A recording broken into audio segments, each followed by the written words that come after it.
شاید مقصد اساسی از زورآوری نسبت کودکان این تحت اداره و تحت نظارت قطعی خود گرفتن عمل و رفتار کودکان است. اما آیا چنین رفتار کردن یعنی زورآوری کردن میتواند نتیجه خوب دهد؟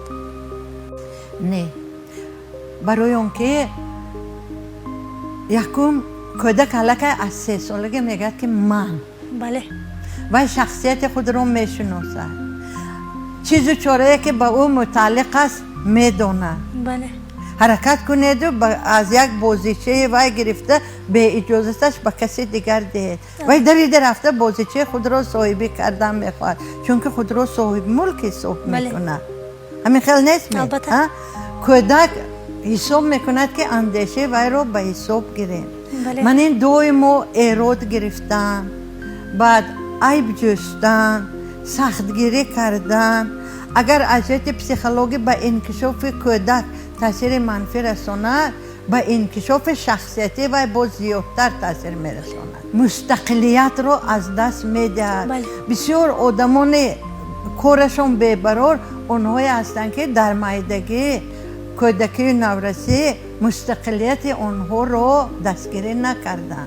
اونها در چهارراهه زندگی بعد رهگم میزنن. در اونها تفکر کریاتیوی انکشاف نیفتد. دیگر ضرر چنین زورآوری در آن است که بعد کودک میخواد در جای دیگر قناعتمندی احساساتی ایموشنالی و نایل شود.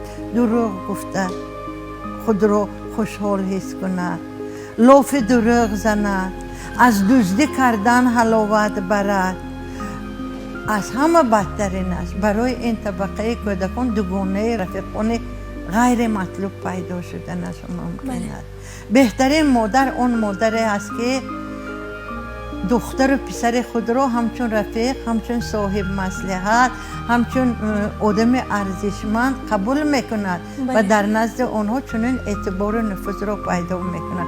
بهترین پدر آن است که نه به زورآوری بلکه با مصلحت و مشورت خود فرزندان را در اطراف خود متحد میکند و خوشبختی آینده عائلوی آنها، خوشبختی آینده کسب و هنر آموزی آنها را تامین میگرداند.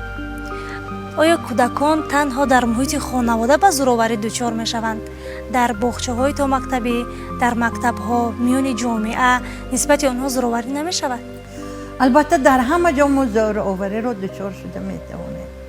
حتی در این راهیافت علمی در علم پداگوژی که وطن ما هم راهیافت شده است، یک نظریه غایه هست زندگی به زورآوری که اساسگذار این رویه در کشور روسیه در عصر 20 لیف نیکولایویچ تولستوی بود، در هندوستان مهاتما گاندی، جواهرلال نهرو بودند و در ادبیات کلاسیکی فارس تاجیک از روز پیدایش تا امروز زورآوری محکوم کرده می شود.